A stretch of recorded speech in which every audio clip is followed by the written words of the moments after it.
Hi guys, कैसे हो आप सब? I hope you are doing great. In this video, I'm going to give you a technique that you can use to become fluent in English. Okay, if you want to learn from Hindi to English, of course, you can learn this language from Hindi to English. There's no harm in it, all right? So, for example, if somebody asks, why do you want to learn English? How would you respond? Of course, there are lots of ways to respond, but here, just let's see.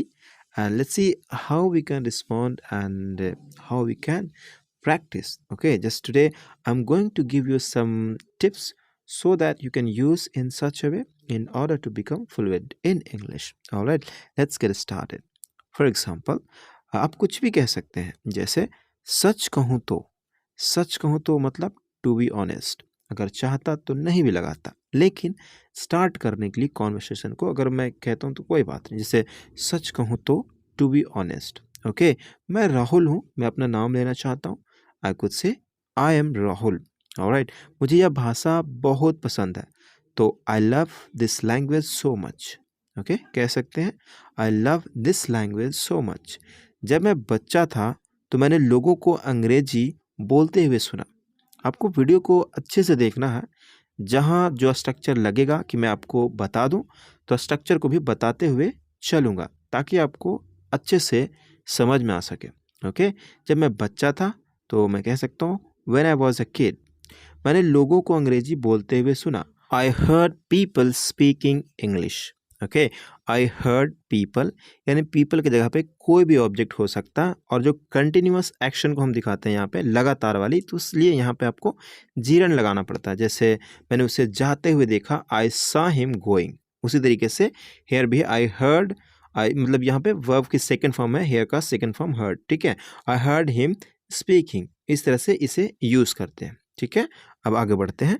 They were laughing at one another, वो आपस में हंस रहे थे, एक दूसरे पर हंस रहे थे। ठीक है, मज़े कर रहे थे, having fun and discussing something, और कुछ चर्चा कर रहे थे।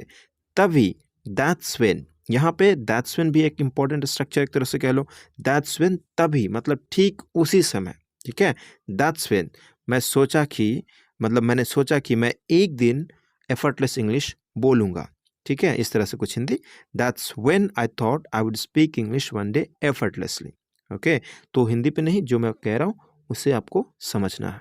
आगे स्टोरी को कंटिन्यू करते हैं।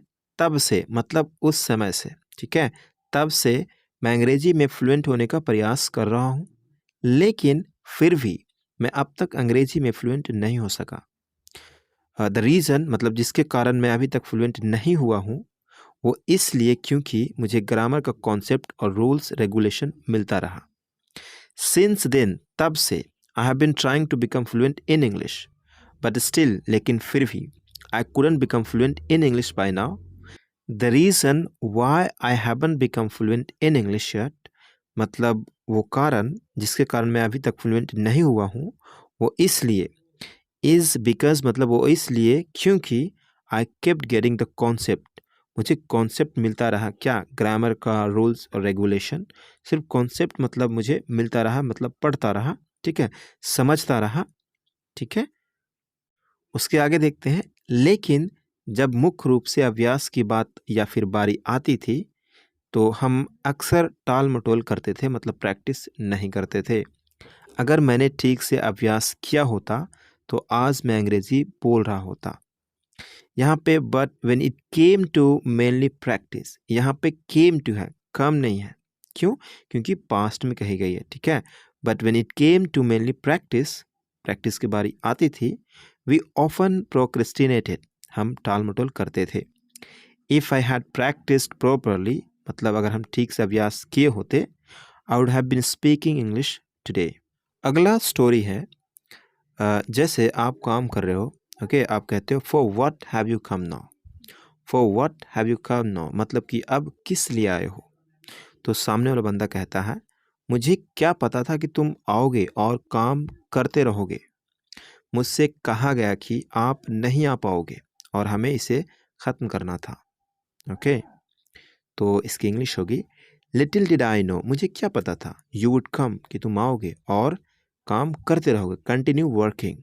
आई वॉज टोल्ड, मुझे बताया गया, मुझे बोला गया, कहा गया कि you wouldn't be able to come, आप नहीं आ पाओगे, and we were suppose to finish it, और हमें से उम्मीद की जाती थी कि इसे ख़त्म करना था। ठीक है, स्टोरी को कंटिन्यू करते हैं। ओके, चूंकि अब तुम आ ही गए हो तो आओ मिलकर इसे ख़त्म करें। अगर हम मिलकर काम करेंगे तो इसे जल्द ही पूरा कर लेंगे। इसे पूरा करने के बाद जल्दी हम लोग पिकनिक के लिए निकलेंगे। ओके, बड़ा ही आसान है। यहाँ पे देखो दो स्ट्रक्चर है, आपको सीखने को मिलेगा। नो दैट, चूंकि अब, ठीक है, उसके बाद सेंटेंस को रखते हैं, उसके बाद सेकंड सेंटेंस को रखते हैं। चूंकि अब तुम आ ही गए हो तो कहेंगे आप know that you have come, उसके बाद second sentence let's finish it together, मतलब साथ में मिलकर ख़त्म करते हैं। इफ़ वी वर्क टुगेदर, अगर साथ में हम काम करते हैं, we will finish it soon, जल्दी हम खत्म कर देंगे। उसके बाद सेकेंड स्ट्रक्चर यहाँ पे आपको सीखने को मिल सकता है, सून आफ्टर कंप्लीटिंग दिस, मतलब इसे कंप्लीट करते ही। ठीक है, सून आफ्टर कंप्लीटिंग दिस, इसे मतलब कंप्लीट करते ही we will go for picnic, हम पिकनिक के लिए निकलेंगे, जाएंगे। ऑलराइट, आगे देखते हैं। फिर एक बंदा कहता है मतलब फॉर व्हाट, किस लिए, नो, फॉर व्हाट किस लिए, मतलब इरादा नहीं है जाने का, तो फॉर व्हाट नो। ओके, मतलब कंटिन्यू कर रहे हैं स्टोरी को। जहाँ तक पिकनिक पर जाने की बात है तो मुझे कुछ ज़रूरी काम है, इसलिए मैं आपके साथ नहीं आ पाऊँगा। अगली बार मुझे ऐसा लगता है कि मैं आपके साथ शामिल हो पाऊँगा। ठीक है, मैं अब घर जा रहा हूँ, मैं आपसे कल मिलूँगा। As far as going to the picnic is concern, मतलब जहाँ तक पिकनिक पर जाने की बात है, I have some important work, मतलब कुछ महत्वपूर्ण काम है टू डू, करने के लिए, सो इसलिए I will not be able to come with you, मतलब नहीं आ पाऊँगा, नहीं जा पाऊँगा साथ में। ठीक है, उसके बाद नेक्स्ट टाइम, अगली बार, आई मे थिंक सो, मुझे ऐसा लगता है, okay, I will be able to join you, मतलब ज्वाइन कर पाऊँगा, ऐसा मुझे लगता है next time. Okay, I am going home, ठीक है, मैं घर जा रहा हूँ अब। I will meet you tomorrow, मैं आपसे कल मिलूँगा। तो कंटिन्यू करते हैं। फिर बंदा कहता है हाउ वाज योर पिकनिक, आपका पिकनिक कैसा था। तो ये कहता है तुम्हें क्या बताऊं भाई, मुझे डांटा गया, वो इसलिए या फिर ऐसा इसलिए क्योंकि मैंने अपने घर में किसी को पिकनिक पर जाने के बारे में नहीं बताया था, इसलिए मुझे डांटा गया और भविष्य में ऐसी गलतियां ना करने को कहा गया। मैंने बस अपने परिवार के सामने मतलब मैंने बस अपने परिवार के सामने भाई की बात मान ली।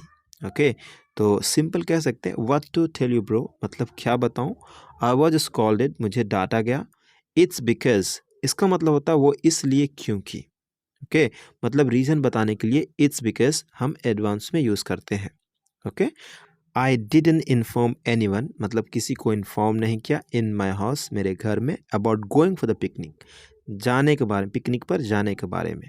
सो इसलिए आई वॉज स्कॉल्डेड, मुझे डांटा गया, एंड टोल्ड, बोला गया, नॉट टू कमिट, ना करने के लिए ऐसे मिस्टेक्स इन द फ्यूचर, भविष्य में।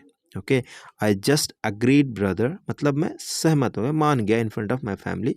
ठीक है, अपनी गलती मान ली।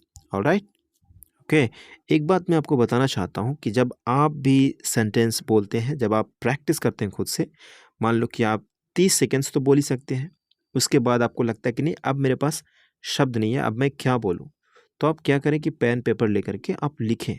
लिखने के बाद जो भी आप ऐड ऑन करना चाहें उस स्टोरी में जो आप बोल रहे हैं उसमें ऐड ऑन करिए। ठीक है, उस तरीके से उसके बाद फिर से फिर बोलना शुरू करिए, फिर शुरू से बोलना शुरू करिए, ऐसे आपको करना पड़ेगा। तो इस स्टोरी का अगला पार्ट देखते हैं। इसके अलावा पिकनिक पर जाना एक बेकार अनुभव रहा, मुझे नहीं जाना चाहिए था, यह पूरी तरह से मेरे पैसे की बर्बादी थी। इससे अच्छा तो मैं घर पर दोस्तों के साथ मौज मस्ती करता। In addition to this, it has been a useless experience going for picnic. I should not have gone, मुझे नहीं जाना चाहिए था। It was totally waste of my money. It's better I would have had fun at home with friends. Okay, simple है। ठीक है, तो मिलते हैं अगले वीडियो में, तब तक के लिए अपना ख्याल रखिए और हाँ, प्रैक्टिस करिए। आप जो भी स्ट्रक्चर्स जानते हैं उसे अपने कॉन्वर्सेशन में यूज़ करिए। हो सके तो पेन पेपर लेकर के लिखिए, कोई बात नहीं, स्टार्टिंग से बार बार प्रैक्टिस करिए, क्योंकि जितना अच्छे से आप प्रैक्टिस करेंगे उतना अच्छा आप इंग्लिश बोल पाएंगे। ओके, तो मिलते हैं अगले वीडियो में, तब तक के लिए अपना ख्याल रखिए।